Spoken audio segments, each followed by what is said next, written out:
No, I do not believe in clinical depression, and you're never going to. I'd love for you to try and convince me it's real. It'd be quite interesting. Do you think it's an invention of the US pharmaceutical industry to sell you pills? Well, I think that's certainly part of it. I think that's part of it. But I've had this conversation with a bunch of people, and my basic premise is that I refuse to believe in things that take power away from me.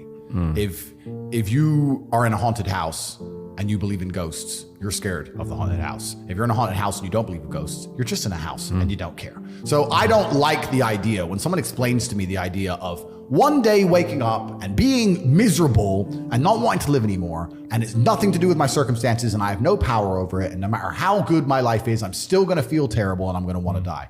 That's not an idea I subscribe to. That's not a reality I'm ever going to want. But that's for a myself. reactive depression, isn't it? You can be reactive depressed for the day, for example, or for a while. Or even chronically. You know? Feeling depressed is real. Yeah. Depression as a disease, I do not subscribe to. The idea, I believe, that if you feel depressed, something is depressing you, and you should try your best to fix it. You should take control of your life and do your best to fix it. The idea, but they don't say that. They don't talk that. They say depression like it's this magic thing that comes out the sky and it gets in your brain, and you're sad no matter what, and there's nothing you can do about it, and you need to only take pills. And I think that's a very bad way to look at the world, and that's a bad idea to subscribe to. And if you start to feel depressed, let's say your girl leaves you and you start to feel depressed, but you believe in the idea of depression, you're now going to start diagnosing yourself as clinically depressed, self-hypnosing yourself into hypnotizing yourself into being clinically depressed. And it's amazing how you can speak things into existence. I cannot become depressed because I don't believe in it. So how about chemical imbalances in the brain? Bullshit. That's all been disproved anyway. Really? It's all been disproved. Firstly, that's all been disproved. And secondly, even if that was true, even if I had a chemical imbalance in my brain, I do not believe in depression. That's just who I am as a person. I don't believe in it. I do not believe in things that take power away from me. So, and people sit there and they try very hard to convince me it's real, which is actually quite interesting because it's always usually depressed people who sit there and try very hard to defend this idea. If you're so scared, if depression's so terrible, why are you sticking up for it? Why are you fighting so hard to convince me it's such a powerful force? Why shouldn't you be doing the opposite? Shouldn't you be listening to me? Whose team are you on? Like, do you want to be depressed? Like, it's insanity, these people who are so desperate to push this idea. Then you add in the pharmaceutical element, the fact that everyone's taking these fucking drugs, messing with their brain chemistry. It's garbage. I think that you feel depressed sometimes because you're human. So you felt depressed at times, would you say? We're all human. Yeah, because I felt depressed. I mean, I had some major, it might not sound big, but some major dental surgery done. And it really got me down for a while. But my businesses and running those, to be honest, picked me up because it was like, I can't be like this. Get in there, do some business. Well, completely. And also, let's look at it. Let's pretend I'm completely wrong, right?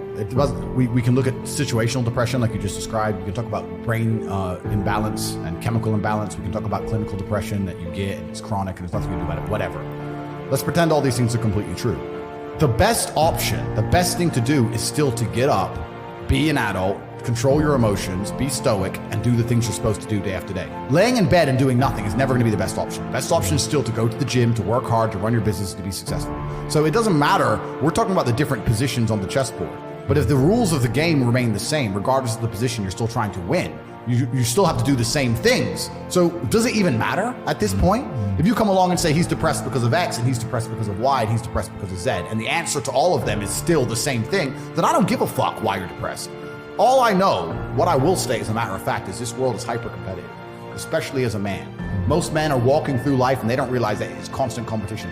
I was driving here. Even as I was driving here, I was looking out the window. And all these people just walking around. One of them had a fucking croissant. One of them was dressed like a dickhead because it's London. He thinks he fucking looks cool. Looks like a fucking moron. We've all seen them. Yeah, moron. Some of the dude just talking shit on the phone. Some other guy with headphones in, waiting to be fucking murdered, wouldn't even hear it coming. And all these NPCs, I'm just looking at them going, do they realize they're in endless, constant competition? Every single pound they want, someone else wants. Every single girl they want, someone else wants. There are people like me out here. I will destroy, you could get all 30 of them in a room and I will sit by myself and absolutely annihilate them in any single metric. And they're just sitting there just fucking floundering and wandering through life, unaware of how competitive the world is. Well, and whinging how unfair it is. And how unfair it is. And this is my point. If the world is truly that competitive, you do not have time to be depressed because it's a non-competitive mind state. You could be depressed for X, Y, Z, whatever. I'm not depressed. And I want the money you want, and I want the girl you want, and I want the status you want, and the car you want, and the house you want. And I'm going to get it, and you're fucking not. And that's the bottom line of life. If you gave that guy that stuff, he probably wouldn't be depressed Well, anymore. he's get up off his ass and work then, doesn't he? And this is the point. He probably would, because he wouldn't have a direction in life. I think it's a very empowering message that you share.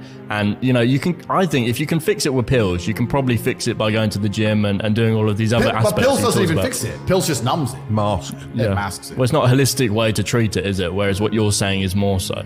Yeah, what I'm saying is you're playing a game, and it's a competitive game, and you need to build a mindset that allows you to be ultra competitive. And if you want to sit there and say, no, I want a non-competitive mindset, then fine. You know what you call people who do not win competitions? Losers. Correct. Dad used to say when I came second, he was like, second is the first loser. You know? It's true. And it's just the bottom line of life. And it's kind of interesting because everyone pretends they give a fuck, but nobody does. Especially women. And I know I get attacked for women, but women truly don't give a fuck.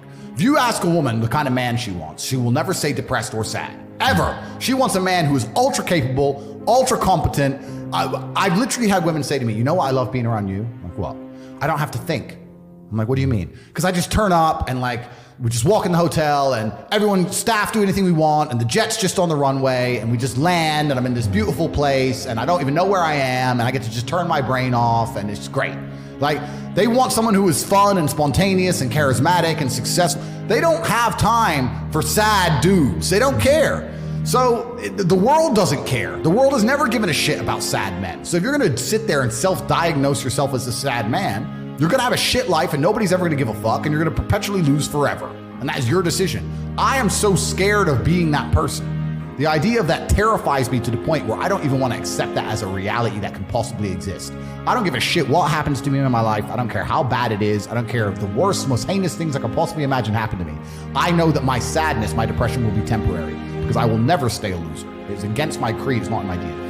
Yeah, and I think that's the whole message of Strike It Big and what we try and put across to the younger generation. Absolutely. And this is the thing. And this is the thing about society and MSM and all this garbage and the Matrix. They try and convince you, don't worry if you're being a loser because people feel sorry for you and you'll get attention for it and you'll be okay in the end. And it's all this temporary fixes of dopamine by saying, I'm sad. Don't worry, bro. You'll be okay. But it's bullshit. They don't care long term. The world doesn't care. Nobody really cares. Chicks don't care. Business doesn't care. You are going to fail. Why do you think suicide is on the rise though for men?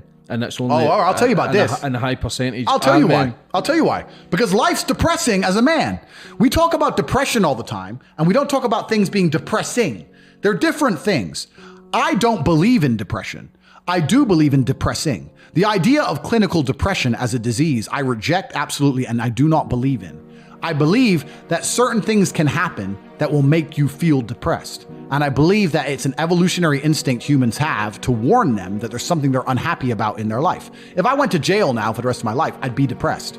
I've not caught a disease. I've not caught depression. I'm just in a shit situation that's depressing me. A lot of people say to me, oh yeah, I'm depressed and I'm fat and I can't get a girlfriend. No. Sorry. A lot of people say to me, I can't get a girlfriend because I'm depressed. I say, no, you're depressed because you can't get a girlfriend. They're different things, right? A lot of people are pretending depression is why their life is shit, when in reality, their life is shit, which is why they're depressed, right? People have this idea that we propagate that it's a disease you catch and there's nothing you can do about it and it strikes out of nowhere and it's just gonna ruin your life. I don't believe that. I completely don't believe that. I believe that the number one cure for depression for 99% of people on the earth is $10 million. You find me someone depressed in the fucking ghetto in Glasgow and let's give him a ton of money and watch his fucking face light up. Bollocks if you got a disease, my friend. You haven't got a disease, you're unhappy with your surroundings. And the reason men kill themselves is because for the majority of men, life is depressing. Day goes by day, you're getting older, your woman won't fuck you, you're too old to get another one, there's no milk in the fridge, fuck it. This is shit. My life's shit. I'm depressed. Well, duh. I'd be depressed too. That's not a disease. That's a shitty life. If you were George Clooney, you'd be fine, right? But all these people who are like in charge of the world, this is what people don't understand. I say this and they go, oh, why do the celebrities talk about depression then? Why do the people in charge talk about depression? Because they have good lives. I'll tell you why. Because it's a control mechanism.